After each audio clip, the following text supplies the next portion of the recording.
وسلم علی رسولہ الکریم اما بعد اعوذ باللہ من الشیطان الرجیم بسم اللہ الرحمن الرحیم الا بذکر اللہ تطمئن القلوب صدق اللہ مولانا العظیم وصدق رسولہ النبی الامین المکین المتین الکریم ونحن علی ذلک لمن الشاہدین والشاکرین والحمد للہ رب العالمین۔ یا رسول اللہ بلغ العلا بکمالہ کشف الدجا بجمالہ حسنت جمیع خصالہ صلو علیہ وآلہ۔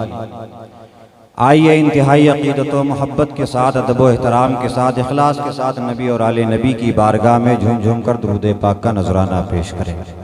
اللہم صلی علی سیدنا مولانا محمد معدن الجود والکرم وآلہ الکرام اصحاب الاداب وابنہ الکریم وبارک وسلم صلاۃ و سلاما علیک یا رسول اللہ صلی اللہ تعالی علیہ وسلم۔ خطبہ مسنونہ کے بعد جس آیت کریمہ کی تلاوت کرنے کا شرف حاصل کیا ہے، اللہ رب العزت اپنے پاک کلام میں ارشاد فرماتا ہے الا بذکر اللہ تطمئن القلوب۔ اللہ کے ذکر سے دلوں کو اطمینان ملتا ہے، دلوں کو سکون ملتا ہے۔ عزیزان ملت اسلامیہ، جو دل ذکر الہی سے غافل ہوتا ہے وہ دل مردہ ہو جاتا ہے۔ اگر اپنے قلب کو زندہ کرنا ہے، دل کو زندہ کرنا ہے تو دل کے لیے ضروری ہے کہ ہم ذکر الہی کرتے ہیں۔ جو دل ذکر الہی سے غافل ہوتا ہے، یاد خدا سے غافل ہو جاتا ہے، وہ دل مردہ ہو جاتا ہے۔ اور انسان دل کو سکون دینے کے لیے نہ جانے دنیا میں کہاں کہاں کا سفر کرتا ہے، سیر کرتا ہے، پکنک وغیرہ مناتا ہے، لیکن یاد رکھو دل کا سکون اور چین کہیں پر اور نہیں ہے، بلکہ سکون اور چین کہاں ہے دل کے لیے؟ وہ اللہ کا قرآن کہتا ہے الا بذکر اللہ تطمئن القلوب۔ اللہ کے ذکر سے دلوں کو اطمینان ملتا ہے، دلوں کو سکون ملتا ہے۔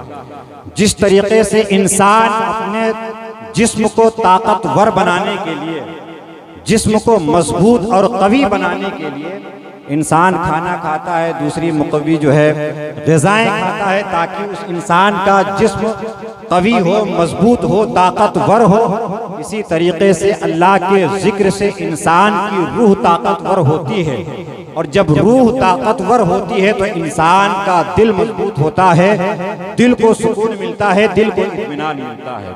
صوفیہ فرماتے ہیں کہ دل کے 5 درجات، 5 درجات: قلب میت، قلب مریض، قلب حی، قلب سلیم، قلب شہید۔ یہ 5 درجات صوفیہ فرماتے ہیں کہ دل کے ہیں۔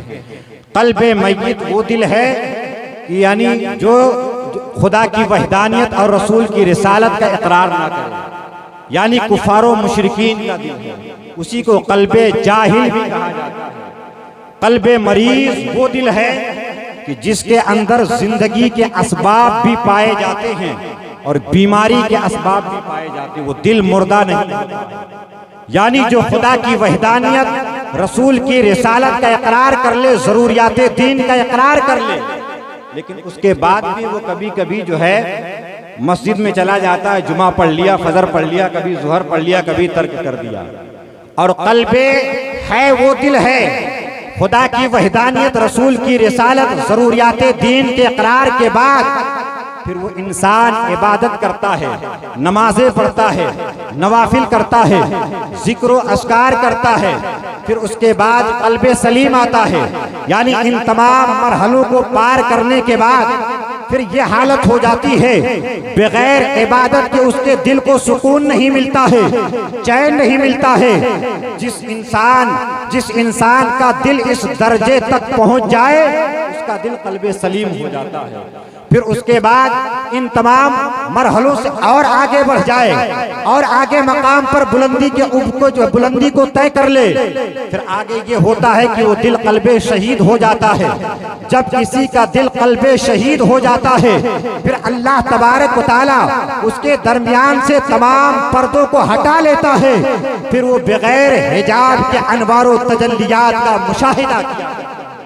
عزیزان ملت اسلامیہ، اب ہمیں اور آپ کو یہ دیکھنا ہے کہ ہمارا جو دل ہے وہ کس درجے میں ہے۔ کیا قلب میت ہے، قلب مریض ہے، قلب حی ہے، قلب سلیم ہے، قلب شہید ہے؟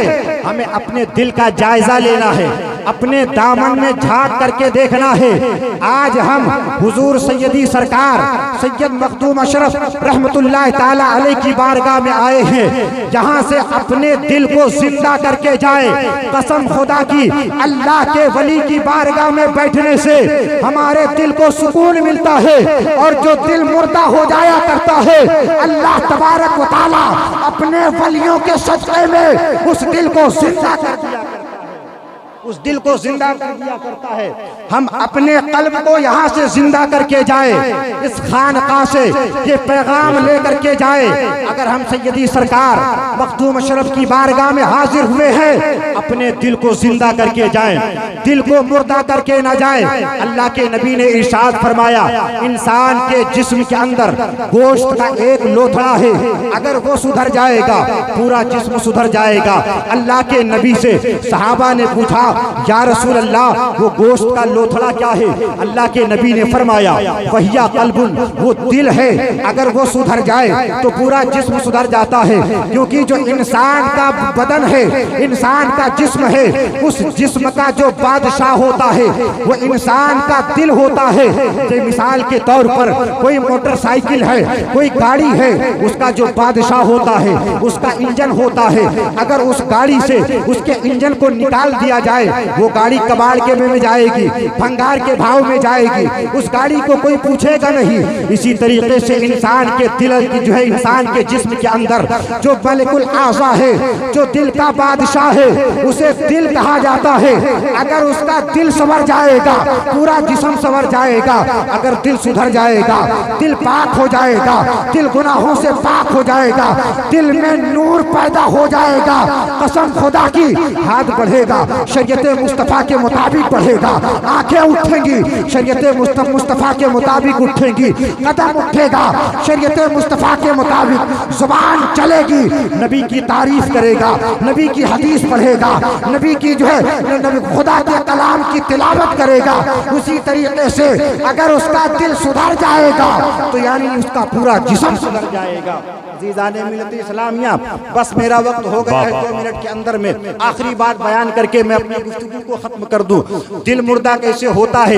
دل مردہ ہونے کے جو ہے 3 اسباب ہیں۔ حب الدنیا، دنیا کی محبت انسان کے دل کو مردہ کر دیتی ہے۔ اسی طریقے سے ذکر خدا سے جو دل غافل ہو جائے وہ دل مردہ ہو جاتا ہے، اور انسان کو اپنے جسم کے اعضاء کو گناہوں کے لیے ڈھیلا چھوڑ دینا اس کے دل کو مردہ کر دیتا ہے۔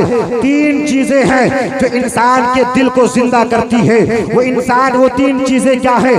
دنیا کی محبت کو ترک کر دینا، اپنے دل کو میں جو ہے ذکر خدا کو بٹھا لینا، صحبت صالح نیک لوگوں کی صحبت انسان کے دل کو مردہ کر جو ہے زندہ کر دیتی ہے۔ اسی لیے تو میں کہتا ہوں، اور صحبت صالح یعنی وہ نیک لوگ کون ہیں؟ آؤ کسی اور سے نہ پوچھے، اللہ کے نبی سے پوچھے۔ اللہ کے نبی نے فرمایا اس کے اندر 3 نشانیاں دیکھو، اگر وہ چیزیں پائی جائے سمجھ جانا کہ یہ صالح ہے، یہ نیک ہے، اس کے پاس بیٹھنے سے ہمارا دل زندہ ہو جائے گا۔ وہ 3 نشانیاں کیا ہیں؟ جب اس کے چہرے کو دیکھو خدا یاد آ جائے، اس کی باتوں کو سنو دین کی حکمت سمجھ میں آئے، اس کے اعمال کو دیکھو تو آخرت کی یاد آ جائے۔ اللہ کی بارگاہ میں دعا ہے، مولا پروردگار عالم اس سے بولنے میں جو غلطیاں اپنے محبوب کے صدقے و طفیل سے معاف فرمائے۔ استغفر اللہ ربی من کل ذنب واتوب الیہ، اشہد ان لا الہ الا اللہ واشہد ان محمد رسول اللہ صلی اللہ تعالی علیہ وسلم، وآخر دعوانا الحمدللہ رب العالمین۔ السلام علیکم۔